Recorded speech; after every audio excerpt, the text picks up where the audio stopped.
Alright, so today I gotta fix the seal on my transfer case. My output shaft leaks real bad. And because my transfer case is a drop transfer case, that output shaft is one of the lowest things on it.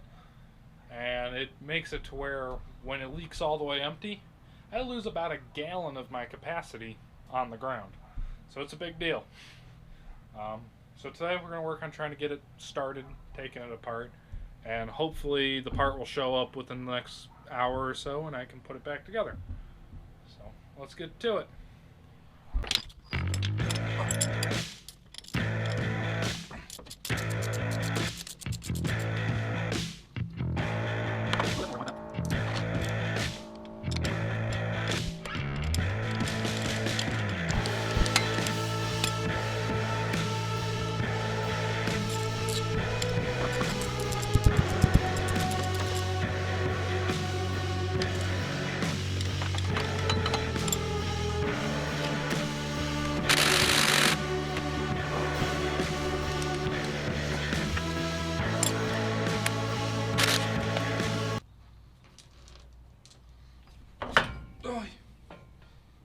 Oh, that's heavy.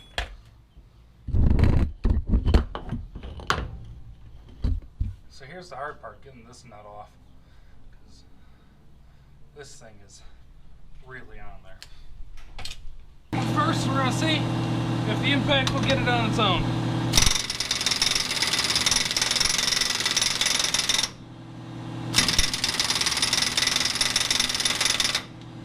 Not feeling very good. Let's let the compressor build a little more air and we'll try it again, but I don't have very high hopes.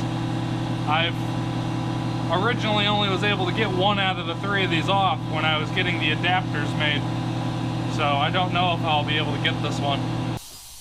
Alright.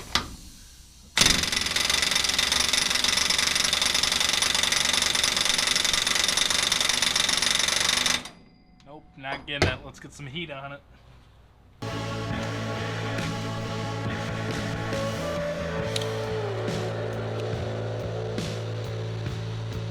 So I try to heat a little bit on the side, go over to the side. Hopefully that'll be enough. I'm gonna pick that out, like maybe the fork is gonna take this.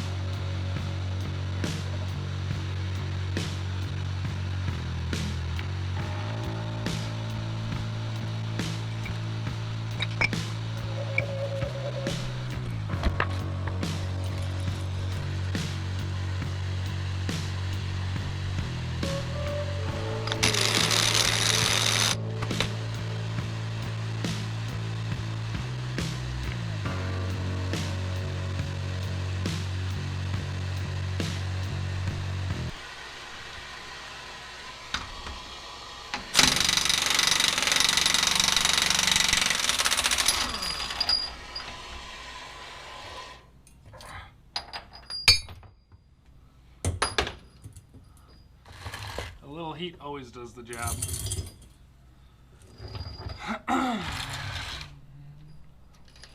So now I gotta get a puller to get it off.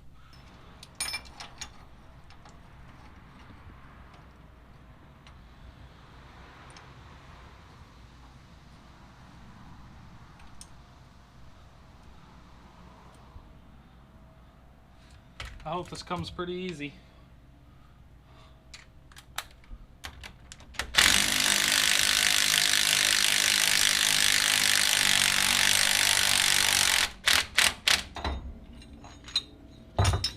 And it did. It's about as best as that could have worked. It's kind of dark in here, but you can see this seal right here is what I do believe was broken. So I don't see any obvious damage on that seal, but I'm pretty sure that that's what's leaking, because I've got a lot of fluid on this half of the transfer case. It's all on the back here. It's all on the pipes. It's all on the floor of the truck. It's obvious that it's getting slung by the drive shaft. Now, there's a possibility up here could be dripping down onto it, but also to keep in mind, when this truck is parked, there's always a drip coming from the transfer case, and the fluid fill level is supposed to be somewhere around here, I do believe, when the transfer case is full. And then it leaks for a while, and then it stops leaking. which leads me to believe that this is what it's leaking down to, is this seal right here. Once it gets down this low, it stops leaking, because obviously I drained some out of here when I opened it up. So I do believe that's the culprit, is this seal right here. So let's see what we can do about getting that out. Now there's 2 seals in here, and I don't want to damage the other one. Oh crap, that is in there. Because I did not buy the other one. And that is because I can't find the other one. And you know what I'm thinking about right now? I might rip all of these bolts out and just take the whole hub here piece off. Because then I can work on it on the bench. I don't know what all that holds in though. I might have to look at a service manual first, because I don't want to pull that out and have a bunch of stuff spring at me and not be prepared for it. There is a service manual on this thing that's very easy to get your hands on. So I think I'm going to reference that first. So, risking not being right with my assumptions, I'm going to go ahead and pull this whole assembly off. From the best I can tell, it should be pretty safe to do, but because in the diagram, it pretty much shows it one picture it's on, one picture it's off, and it doesn't really say anything about it. So we'll see what's behind it. Hopefully nothing too scary.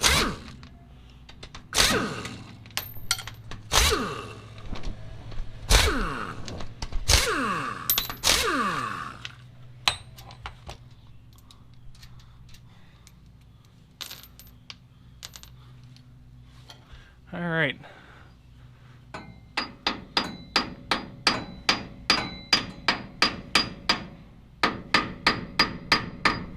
Wow, it was really on there. There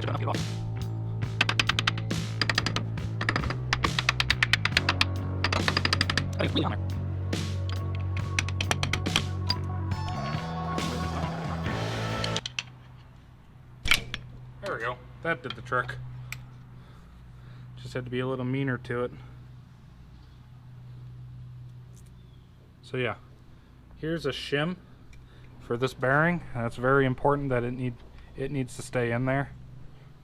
That's kind of what I was getting when I was reading the thing online. So it looks like there's just a shim.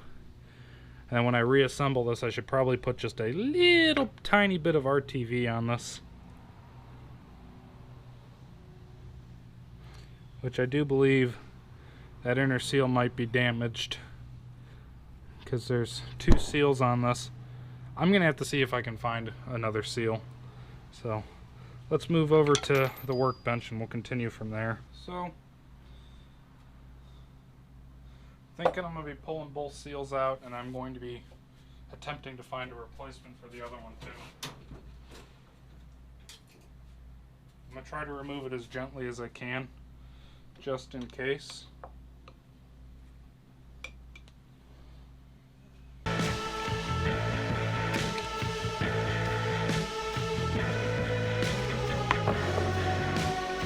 So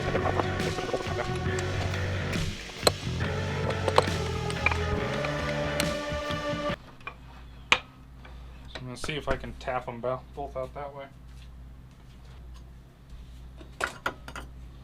There we go.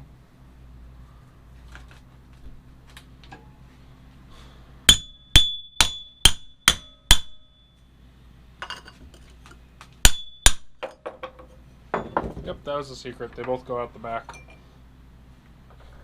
Because I do think the outer seal does most of the work, but obviously the inner seal is important too, or they wouldn't have it there.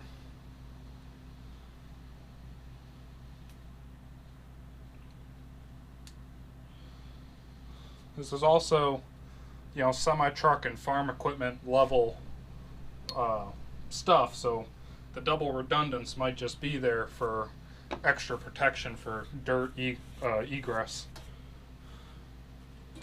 Egress?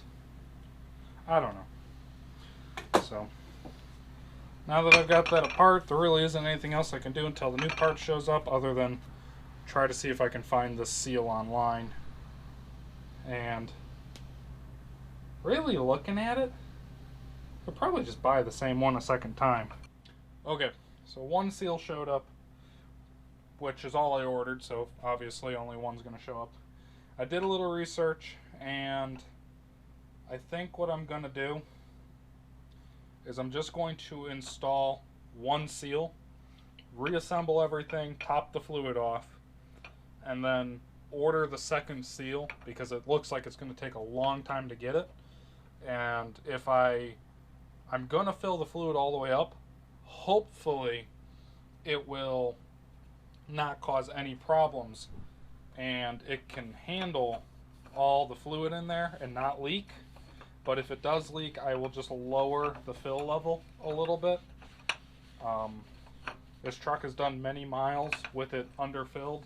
Not saying it's a good thing, but it's not like it's the end of the world, and I don't intend to be driving it that much without it being properly topped off. So, I'm going to install this seal facing that way. I might grab a little oil to help it sit down.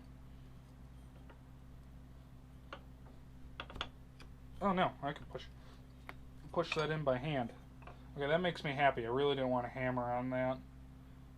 So that pushed in by hand pretty good. So yeah, let's hope that does the trick for now.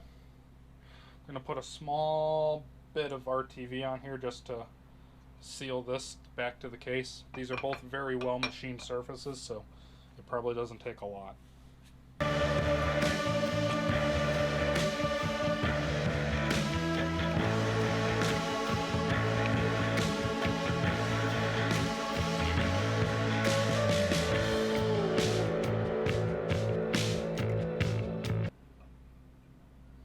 Alright, let's go under the truck. So I'm going to just run these back in with the little impact because I have a very strong feeling that this is something that will require me to disassemble it again in the near future. So I'm going to leave it easily serviced. I'm probably just going to order that seal anyways. Maybe not right now, but soon.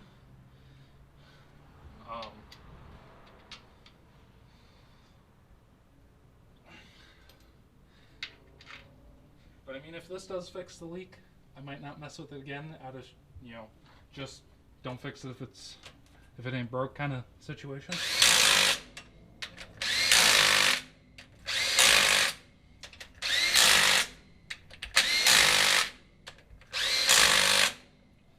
So, look, I dipped this whole thing in the gear oil before I installed it so that seal had lots of lubrication.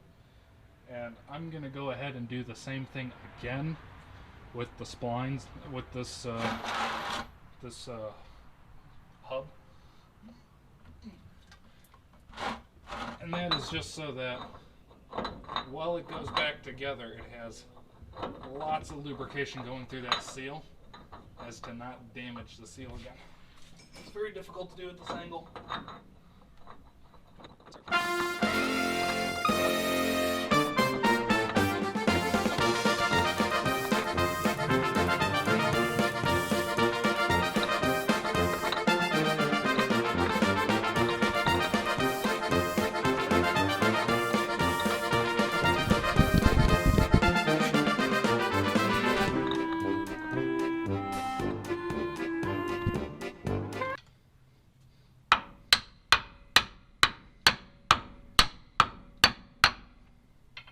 There we go.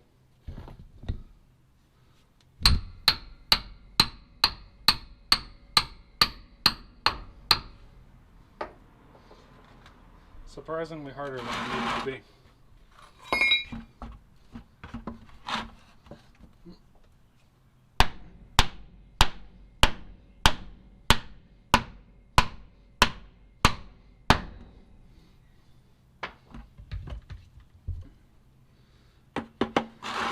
I'm going to dip this in the gear oil too to help it out as much as possible with pulling this all back together.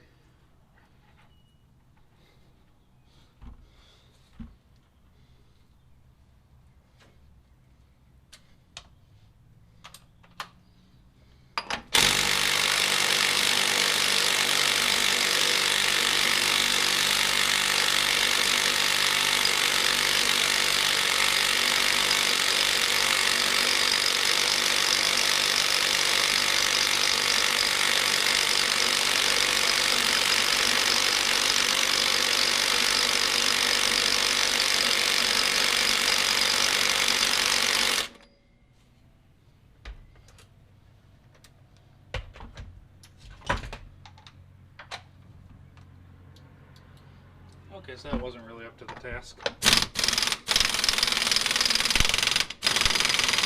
Alright, that's all that's getting. So, now what I'm going to do is go ahead and put my drain plug back in, pull my fill plug back out, and just start putting fluid in to see what happens.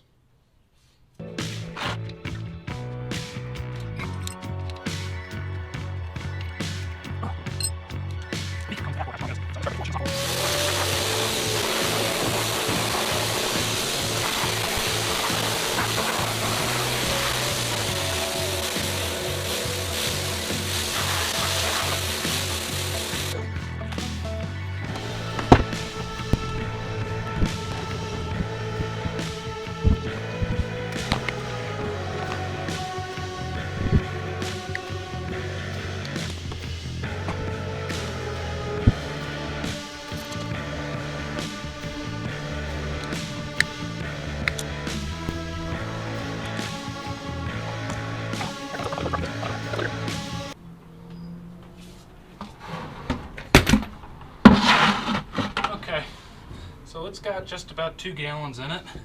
It's not rated to hold 2 gallons, so we're a little over full. So I'm going to wiggle this out nice and slow as best I can. Let it drip down back into the bucket.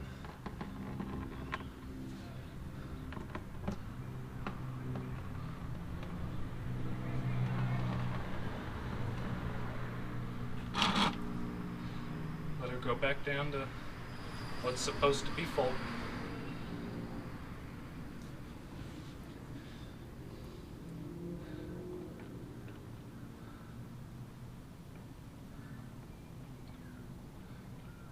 I like it right there.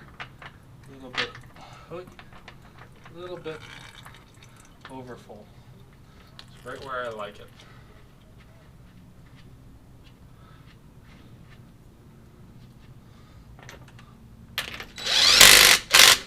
All right.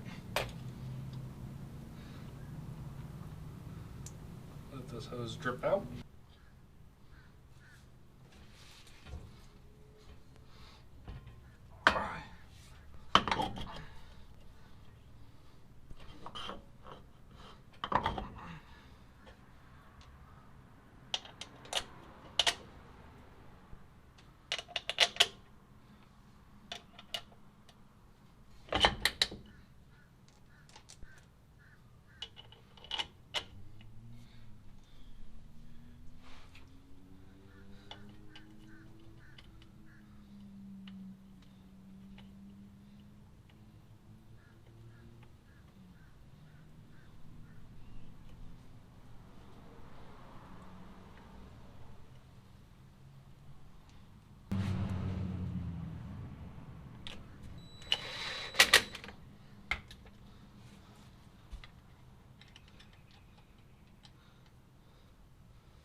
So I've got everything's bolted back together here. I do have a little drip of oil coming from the back of the cab because I slipped up a little up there. But this hose from up top is going right into the bucket, so it should not mess with our results. The cab and the bed split way back here by the drive shaft, you know, this fat part of the drive shaft over here. So if anything drips from up there, it should land back here. So, and with the aluminum being freshly cleaned, if oil does show up on it, it should be pretty obvious. And on the ground should be pretty obvious as well. So let's see what it does. Because it is at fill level right now, which puts it just a little bit under halfway up the seal. So there's at least like 3 inches getting directly contacted by it on the seal. So we'll check in with this later. But I think that's all I got for you for today. So remember, like, subscribe, comment if you feel like it, and I'll catch you later.